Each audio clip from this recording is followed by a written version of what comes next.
কত বেলা হলো, ওঠ খাবি চল।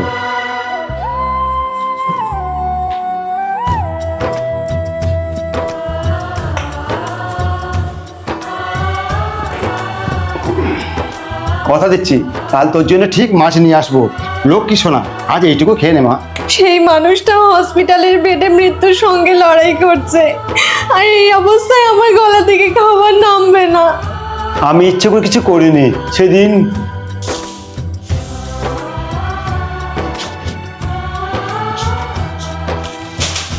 মাদরামো করতে লজ্জা করে না? বউ কষ্ট করে ইনকাম করে আনছে আর তুমি মদ গিলে ঘরে এসছো। যদি আর একটা কথা বলিস না, মেরে তোর মুখ ভেঙে দেবো। হ্যাঁ, গায়ে হাত ধোয়া ছাড়া আর তো কিছু জানো না। আমাদের যে একটা বিয়ের উপযুক্ত মেয়ে আছে, আজ বাদে কাল তার বিয়ে দিতে হবে। কোনোদিন তার কথা ভেবে দেখেছো?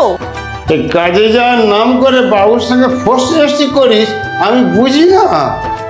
মেয়ের বাপ হয়েছে আর একটা কথা বললে না, এই ঝেঁটিয়া বীজ ঝেড়ে দেবো। তোর শালি যত বড় মনে তত বড় কথা। বল। মা,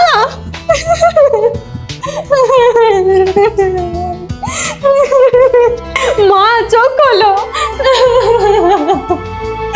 বাবা, তুমি কোথায় গেলে? এক্ষুনি অ্যাম্বুলেন্স ডাকো, মাকে হসপিটালে নিয়ে যেতে হবে। ওই মুহূর্তে রাগ কন্ট্রোল করতে পারেনি। ঘরে এলেই যত হম্বি তম্বি, কই বাইরের লোকের গায়ে তো কখনো হাত তোলো না। ক্ষমা করে দে, আমি খুব বড় অন্যায় করে ফেলেছি।